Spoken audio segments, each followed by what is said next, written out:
Hello everyone, welcome back to my channel. In this video, we will see what is hosting in JavaScript. So basically, hosting JavaScript में एक default behaviour है जो functions और variable अपने code में कहीं पर भी डिक्लेयर किए हो, वो बाय डिफ़ॉल्ट उसके डिक्लेरेशन को ऑन टॉप ऑफ इट्स कंटेनिंग्स को ले जाता है. सो ये होस्टिंग के बिहेवियर को हम एक एग्जांपल के थ्रू समझेंगे. यहाँ पे मैं डिक्लेयर कर रही हूँ एक variable which is a and उसमें एक मैं वैल्यू असाइन कर देती हूँ like hello and then I am trying to log it with console dot log और यहाँ पे मैं उसकी वैल्यू ए की प्रिंट कर रही हूँ. ठीक है. So now we will run this code and we will see hello as a output. ठीक है. अब मैं इस डिक्लेरेशन को जो हमने वेरिएबल डिक्लेयर किया है उसे मैं console डॉट लॉग ए के पाथ लिखती हूँ. ठीक है. तो ये मुझे एक अनडिफाइंड वैल्यू दे रहा है विच इज़ ए स्पेशल वैल्यू. तो ये इसने क्या किया दैट जो वैर ए है. सो जावास्क्रिप्ट में हम कोई भी वेरिएबल को एक्सेस कर सकते हैं बिफोर इस declaration because of this hoisting behaviour. So ऐसा क्यों होता है ये समझ लेते हैं कि जावास्क्रिप्ट में जब भी कोई कोड एग्जीक्यूट होता है उससे पहले जब उसका कंपाइलेशन फेज़ होता है, ठीक है, उस कंपाइलेशन फेज़ में जो भी आपने कोड लिखा हो वो एक बार स्कीम थ्रू करता है और जो भी वेरिएबल्स और फंक्शन होते हैं उसे मेमोरी एलोकेट कर देता है. मेमोरी एलोकेशन के वक्त अगर उसे कोई वेरिएबल दिखता है, ठीक है, तो यहाँ पे फॉर एग्जांपल उसे ए वेरिएबल दिखा तो वो उसे एक undefined which is special value वो असाइन कर देगा. सो सिंस कंपाइलेशन के वक्त उसके पास ऑलरेडी ए के अंदर मेमोरी के अंदर वैल्यू उसकी अनडिफाइंड ऑलरेडी वो डाल दे रहा है. ठीक है. तो जब हम उसे एक्सेस करेंगे ड्यूरिंग एग्जीक्यूशन तो वो हमें अनडिफाइंड वैल्यू प्रिंट कर देगा. ठीक है. अगर आप इसके बाद अगर आप console डॉट लॉग ए करोगे, ठीक है, तो वो क्या करेगा उस वैल्यू को ओवरराइड कर देगा whatever the value of recent a. ठीक है. तो यहाँ पे ये हमें हेलो देगा.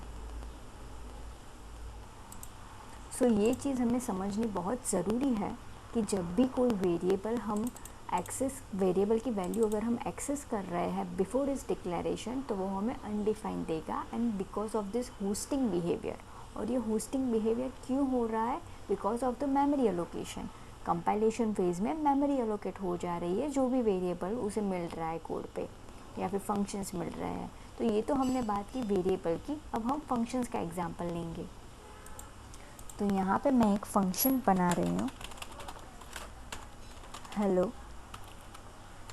और ये हेलो में हम console डॉट लॉग करेंगे हाय. ठीक है. अभी फंक्शन हमने डिक्लेयर किया उसके बाद अगर हम हेलो करेंगे, ठीक है, तो वो तो हमें console डॉट लॉग जो भी हमने लिखा होगा लाइक हाय वो तो प्रिंट होगा ही. अभी हम उसे डिक्लेरेशन के पहले एक्सेस करते हैं फंक्शन की वैल्यू तो ये हमें हाई दे रहा है. अब आप देख सकते हो कि वेरिएबल और फंक्शन में डिफरेंस है. वेरिएबल जब होस्ट होता है, ठीक है, तो वो अनडिफाइंड वैल्यू के साथ होस्ट होता है. But in case of function, function की जो पूरी बॉडी होती है, ठीक है, जो पूरी डेफिनेशन होती है वो पूरी होस्ट हो जाती है. मीन्स कि यहाँ पे जब भी उसकी मेमोरी एलोकेशन हो रही होती है ड्यूरिंग द कंपाइलेशन फेज, ठीक है, तो वो पूरी की पूरी फंक्शन बॉडी वहाँ पे वो लिख देता है. सो मेमोरी एलोकेशन के टाइम पे पूरी की पूरी फंक्शन बॉडी वहाँ पे डिफाइन हो जाती है. सो अगर आप फंक्शन को एक्सेस करोगे बिफोर डिक्लेरेशन तो वो पूरा होस्ट हो जाएगा और वो आपको जो भी आपने console डॉट लॉग या फिर जो भी आपने फंक्शंस में लिखा होगा वो पूरी चीज़ वहाँ पे रिटर्न करेगा. But in case of variable हमने देखा कि वो अनडिफाइंड रिटर्न करेगा.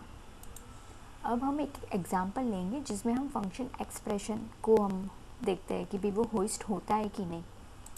तो यहाँ पे अब मैं एक फंक्शन बना रही हूँ, ठीक है, उसकी वैल्यू मैं किसी हेलो पे स्टोर कर रही हूँ and that is equals to some expression which is a comma b which is taking some parameter और ये रिटर्न क्या कर रहा है a प्लस b. ठीक है. अभी मैं इसे यहाँ पे अगर हेलो प्रिंट करूँगी console.log और यहाँ पे मैं हेलो की value I am passing some parameter which is 2,3, तो ये मुझे समेशन देना चाहिए विच इज़ 5 दिया इसने। ठीक है, अभी हम क्या करेंगे, इसको हम डिक्लेरेशन के पहले लिखते हैं, तो ये हमें एरर थ्रो करेगा because we can not access hello before is initialization. हम कोई भी एक्सप्रेशन होगी, ठीक है, वो एक्सप्रेशन को हम नहीं एक्सेस कर सकते। क्यों? बिकॉज जो भी एक्सप्रेशन वैल्यू होगी वो at a time of execution of the program उसी वक्त वो रन होगी। जो भी एक्सप्रेशन होगा वो इवेल्यूएट नहीं होगा। अगर आपको सीधा डिक्लेयर फंक्शन आपको दिख रहा है तो सिर्फ वही होस्ट होगा, पर जो ऐसे एक्सप्रेशन होंगे वो होस्ट नहीं होंगे। अब इसी एग्जांपल में अगर मैं इस फंक्शन को, ठीक है, फंक्शन विथ अगर ऐसे डिक्लेयर कर देती हूँ और उसके बाद अगर मैं console.log करूँगी तो ये डिक्लेरेटिव फंक्शन हो गया, तो ये होस्ट होगा। बट जो एक्सप्रेशन फंक्शन होंगे वो होस्ट नहीं होंगे, क्योंकि उनका जो भी एग्जीक्यूशन होता है वो at a time of executing of the program होगा, ना कि उससे पहले होगा, तो उन्हें मेमोरी एलोकेट नहीं की जाती। तो अब हम क्विकली समझ लेते हैं कि हमने क्या क्या इस वीडियो में देखा। ठीक है, होस्टिंग मीन्स क्या? मीन्स दैट अ वेरिएबल और a function they can be access before it has been declare. Declaration के पहले अगर हम किसी चीज़ को अगर एक्सेस कर पा रहे हैं, ठीक है, वो होस्टिंग बिहेवियर है। ये होस्टिंग बिहेवियर आपको किसी और प्रोग्रामिंग लैंग्वेज में नहीं दिखेगा, ये जावास्क्रिप्ट इंटरप्रेटर का डिफ़ॉल्ट बिहेवियर है। ठीक है, और ये याद रखने का कि ये डिक्लेरेशन को होस्ट करता है, ना कि उसकी इनिशियलाइजेशन को। इसका मतलब ये है कि आप डिक्लेरेशन जो भी हमने किया उसको वो होस्ट करेगा, उसकी कोई वैल्यू को इनिशियलाइज नहीं करेगा। पर वो वेरिएबल के केस में क्या करता है, उसे एक स्पेशल वैल्यू दे देता है विच इज़ अनडिफाइंड। तो वेरिएबल भी जब भी होस्ट होगे तो उसे स्पेशल वैल्यू मिलेगी which is undefined. In case of a function जो होते हैं वो फुली होस्ट होते हैं विद इट्स डेफिनेशन। मतलब फंक्शन को जो भी आपने कोड में लिखा होगा वो पूरा का पूरा होस्ट हो जाएगा। फंक्शन विद एक्सप्रेशन, जो हमने एक्सप्रेशन देखा, ठीक है, वो expression at a execution of the program ही होगा। दैट्स वाई उसे हम होस्ट नहीं कर सकते। तो इसीलिए जो एरो फंक्शंस होते हैं, ठीक है, वो होस्ट नहीं होते हैं। एरो फंक्शन हम आगे की वीडियोस में देखेंगे कि एरो फंक्शंस क्या होते हैं, बट यहाँ के लिए यहाँ हम ये समझ लेते हैं कि जो एरो फंक्शन होता है वो एक टाइप ऑफ एक्सप्रेशंस होते हैं फंक्शंस के, and that's why they are not able to hoist it. और अगर आपको कोई पूछे कि भी ये होस्टिंग का रीज़न क्या है, उसका रीज़न ये है कि जो भी वेरिएबल्स और फंक्शन आपके प्रोग्राम में है वो प्रोसेस्ड पहले होते हैं और उसे मेमोरी एलोकेट की जाती है before the execution of the program. ये मेमोरी एलोकेशन की वजह से ये होस्टिंग हो रहा है।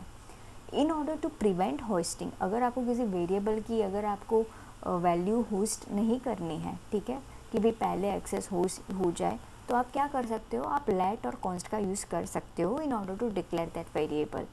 तो ये एक समरी थी। You can take a screenshot of this summary so that you can remember what are the main points of hoisting. I hope you like this video. Please do subscribe to my channel and please hit the like button if you like this video, and you can comment down below if you have any doubt in this video. I can happy to help you. See you in the next video. Thank you.